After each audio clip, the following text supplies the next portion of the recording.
அனைவருக்கும் வணக்கம். சுப மாரிமுத்து, திருப்பூர்ல இருந்து. இப்பொழுது ஒரு எளிமையான பரிகாரத்தை இந்த பதிவில் உங்களுக்கு கொடுக்குறேன். இதை முழுமையா பாருங்க. இப்போ ஒரு ஜாதகத்துல சூரியன் ஒருத்தருக்கு சித்திரை மாசத்துல பிறந்திருக்காரு. அவருக்கு சூரிய உச்சம். இன்னொருத்தர் ஐப்பசி மாசத்துல பிறந்திருக்காரு. அவருக்கு சூரிய நீசம். இந்த உச்சத்துக்கும் நீசத்துக்கும் என்ன பொருத்தம்? உச்சம்னா ஒரு 1000 வாட்ஸ் பல்ப் மாதிரி. நீசம்னா அதோடைய தன்மை அப்படியே கீழே, அதோடைய சக்தி இழந்த மாதிரி. அப்ப சூரியன் ஒரு ஜாதகத்துல நீசமா இருந்தா அவங்க குடும்பத்துல தந்தை, சூரியன் என்பது அப்பா. இந்த அப்பா இந்த குழந்தை பிறந்ததுக்கு அப்புறம் அவர் தலையெடுக்க எடுக்க எடுக்க அப்பாவுடைய முன்னேற்ற வளர்ச்சியை அப்படியே டவுனாக வைக்கும். அதே சூரிய உச்சமாய் இருக்கும்போது பிறந்தா எவ்வளவோ கஷ்டப்பட்டிருப்பார் தகப்ப. அந்த கஷ்டமெல்லாம் பார்த்தீங்கன்னா தீராத கஷ்டம். அவருக்குள்ள மன வேதனையோடு இருக்கும். அப்பத்தான் அந்த குழந்தை பிறக்கும். அந்த குழந்தை பிறந்ததுக்கு அப்புறம் படிப்படியா சூரிய உச்சமா இருக்கிறதுனால அந்த ஜாதகம் அப்படியே வளர ஆரம்பிக்கும். அப்படியே அந்த அப்பாவுக்கு இடம், வீடு, வாசல், சொத்து, சுகம் எல்லாமே கூடி வரும். அதுக்கு காரணம் என்ன?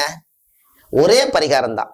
இந்த ஜாதகம் சூரியன் உச்சமாக பிறந்தால், சூரியன் ஆட்சியாக பிறந்தால், அதுக்கு என்ன? சூரியன் உச்சமா இருந்தா சித்திரை மாசத்துல பிறப்பாங்க.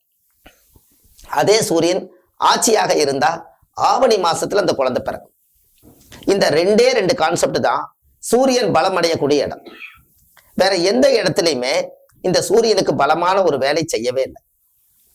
அப்போ ஒரே இடத்துல மட்டும்தான் ஐப்பசி மாசத்துல பிறக்கக்கூடிய குழந்தைக்கு மட்டும் சூரியன் நீசமாகிறார். அதே சூரியன் திசை நடக்கும் காலம் அவங்களுக்கு சில இறக்கு குணத்தை கொடுக்குது. ஏறு கணம் இல்லாம இறக்கு கணம் அப்படின்னு என்ன? நல்ல ஏறு காலமா இருந்ததுங்க. இந்த குழந்தை பிறந்ததுக்கு அப்புறம் ஒரு இறங்கு காலமா எனக்கு இருக்குது. இதற்கு நான் என்ன பண்றதுன்னு எனக்கு தெரியலைங்க. இது எப்படியாவது ஒரு வகையில எனக்கு இந்த சூரியனுடைய நீசத்தன்மைக்கு ஒரு எளிய பரிகாரத்தை நீங்களே சொல்லுங்கன்னு ஒரு பதிவுல கேட்டாங்க. அதுக்கு உங்களுக்கு ஒரு விளக்கத்தை கொடுக்குறேன்.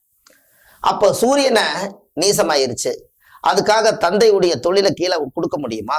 இல்லை இந்த குழந்தையை நம்ம தனியா வைக்க முடியுமா? முடியவே முடியாது.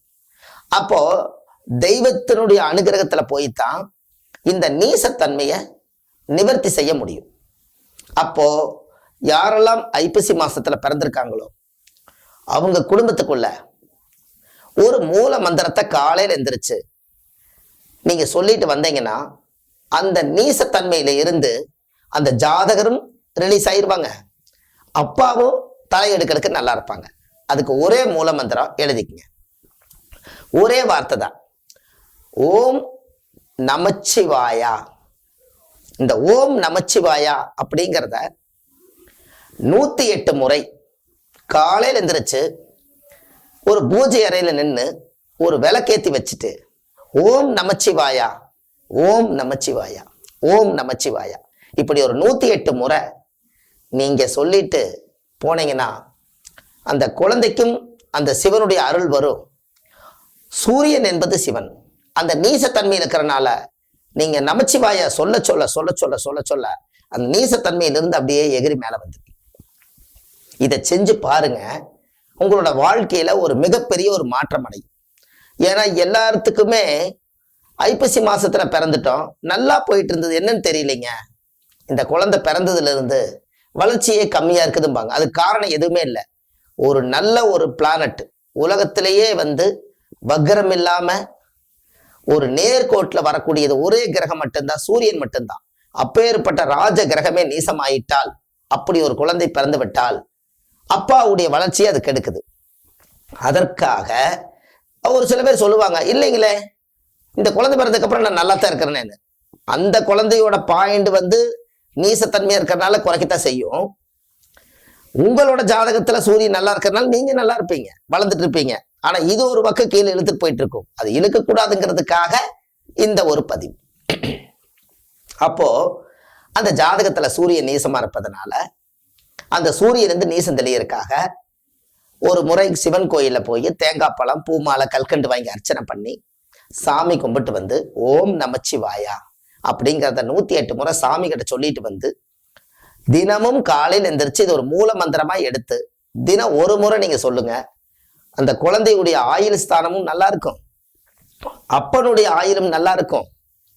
எதிர்காலத்துல சூரியனுடைய திசையோ புத்தியோ அந்தரமோ சூட்சமோ வரும்பொழும் காலம் இந்த குழந்தைக்கும் தந்தைக்கும் பாதிப்பு எப்போதும் வராது. இதை கட்டாயமா ஒரு முறை நீங்க செய்யுங்க. இது ஓம் நமச்சிவாயாங்கிறது உலகத்துல எல்லாமே சிவன் தான். அதனால இந்த சிவன் மந்திரம் அந்த காலத்திலேயே அது ஓம் அப்படிங்கிற ஒரு பிரணவ மந்திரம் தன்னுடைய உடம்புல இருந்து அந்தரங்க அடிவயத்திலிருந்து வரக்கூடியது ஓம். நமச்சிவாயா நமக, இது நமச்சிவாயா. நீங்க எப்படி விருப்பமோ அப்படி சொல்லுங்க. இதை சொல்லிட்டு வாங்க. இந்த ஜாதகத்துல எவ்வளவு பெரிய தோஷம் இருந்தாலும் இந்த மந்திரத்தை நீங்க உச்சாரணம் செய்ய செய்ய செய்ய செய்ய ஆட்டோமேட்டிக்கா உங்களோட ஜாதகத்துல எல்லா சக்திகளும் கூடிரும். இதை கண்டிப்பா பண்ணிட்டு வாங்க. ஐப்பசி மாசம் பிறந்த குழந்தைக்கு உண்டான எளிய பரிகாரம் ஒரே வார்த்தையில சிவனுடைய மந்திரம். இதை செய்தால் போதும், உங்களுடைய வாழ்வாதாரம் நலமாக இருக்கும். அடுத்த பதிவில் உங்களை சந்திக்கிறேன்.